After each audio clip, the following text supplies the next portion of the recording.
So here is my few $1,000 Amazon mistake, because it is below freezing out here and my hand already hurts. But it is way too early for me to be doing this, and I'm out here getting this less than truckload shipment from a carrier that's returning the inventory from Amazon. This shit was in Amazon's warehouse, and now it's sitting in my apartment. Have fun. It's a mistake that I made. It's gonna cost me a few $1,000s, and also my sourcing agent made, and well, I don't want you to make this mistake. So my best-selling product, man, my hand hurts already. So my best-selling product, doing really well. So then I decided I'm gonna order 2 new variations, different designs. So I order 5,000 units total, 2,500 of each of the 2 different variations, for a total of $10,000, because it's $2 a unit, all in, shipping, everything. It's a small thing. And so I get these into Amazon, and they check them into inventory, and for some reason there is Amazon screwed up too, but sometimes getting Amazon to fix stuff is just so hard. Anyways, I start getting customers messaging me saying they got the wrong product. Amazon checks them into inventory, and there's a lot more of one variation than there is of the other. It's supposed to be 2,500 of each variation, and there's like 3,500 of one, and obviously less of the other one. And I'm just like, what the is going on here? This is not good.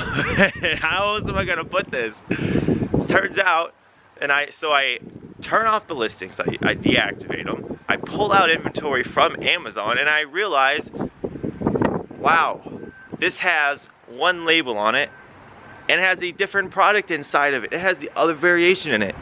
So it's like, what can I do? I don't know which of the thousands of products have this issue.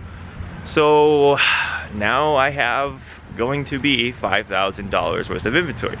Now this would have cost 5,000 units. Now this would have cost me $2,500 to pull this all out from Amazon's warehouse, because they typically charge you 50 cents a unit in order to pull stuff out of their warehouse. Well, luckily for me, maybe lucky, I'll explain that, they had a free inventory removal day. I mean, like, it was like a week and a half. They remove as much inventory as you want for free. The twist is you just can't send it back into Amazon until January 31st, 2020. So now I need to decide, I wanted to sell these variations during Christmas, but I didn't want to pay the $2,500 to remove them. I probably should have just waited, paid the money, sent them back in. I would have made a lot more money over the holiday season. So there is one potential solution to this, okay? Let me step out of the way here. The solution is that I may just be able to create another variation that is the same exact variation as these ones. I just upload the same pictures. Technically, Amazon, I'm scared to do it, because, you know, this is technically against Amazon's terms of service to create a new variation for a product that wasn't supposed to ship back in, because I removed it for free, and then ship these units back in. So I'm gonna pay my friends probably, I don't know, 50 cents a unit to go through all of these, cut them open, figure out what's actually in there, and then put the correct label on them, and get my sourcing agents to send me the correct labels. So yeah, I don't know. I don't want to think about it. I got a lot of boxes in my room that are stacking up, and I gotta do something about them at some point. So I mean, if it does only cost me, say, maybe $1 a unit, it will cost me $5,000. I don't want to think about it, but it is a lot of my mistake. Here's the lesson. This is why you're watching this video. So what I'm doing now, in order to prevent this from ever happening, is, first of all, my sourcing agent, I mean, this is a lot of units for her. So first time ever, she hired people to help her do this. And I'm just telling you, man, the cheap labor you get in China, they just don't think for themselves, and they just, no, it's not good. It's not good. So that's why this happened.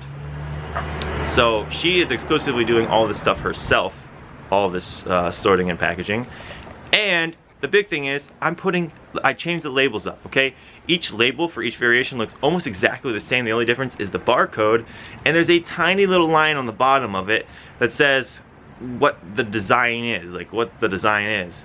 So I'm actually changing the color, okay? One of them's black, one of them's gonna be, I don't know, blue, and one's gonna be green on these labels. So any idiot can hopefully not screw this up, or at least it's gonna be a lot harder to screw up. So when you have variations, I'm doing this on all my products we're working on right now. We've got one we just did this on last night. My business partner, he kept sending me over things that because it's the first time he's done this, and you know, I'm like, nope, man, you got to do something different for Amazon's label requirements. But right, one of them has on the barcode, it's a sticker with a barcode. One of them has a nice big blue line on it. One of them has a big green line on it, and one has a big yellow line on it.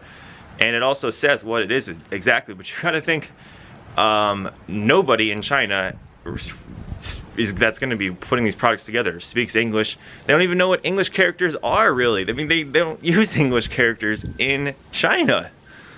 So you gotta idiot-proof your stuff. That's the lesson here. Idiot-proof everything. Because I'm telling you, as you work with more, just more Chinese manufacturers, you're gonna realize you need to idiot-proof stuff. You know, their education system teaches them to do this, this, and this, but they never taught to think for themselves. That's why they're so damn good at math, but they're not good at other life things. And I'm saying our education is good because our education sucks too, but that's whatever. So you guys are going to be asking me now, Adam, you're using a sourcing agent? What, you don't order stuff from Alibaba anymore? I mean, does that still work? Yes, I still do order stuff from Alibaba. Just, I went to China with my girlfriend because she was already going on a trip there for with some other Amazon people. I met this sourcing agent. We started sourcing the product there, and it just flowed naturally.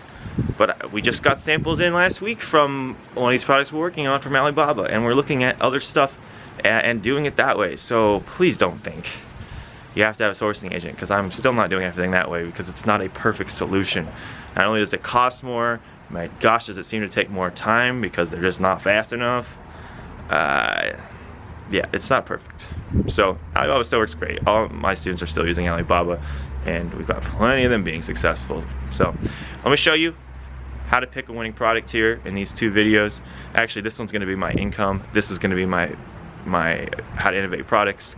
Go take a look at those, and I'm going to go get rid of this camera because my hand hurts.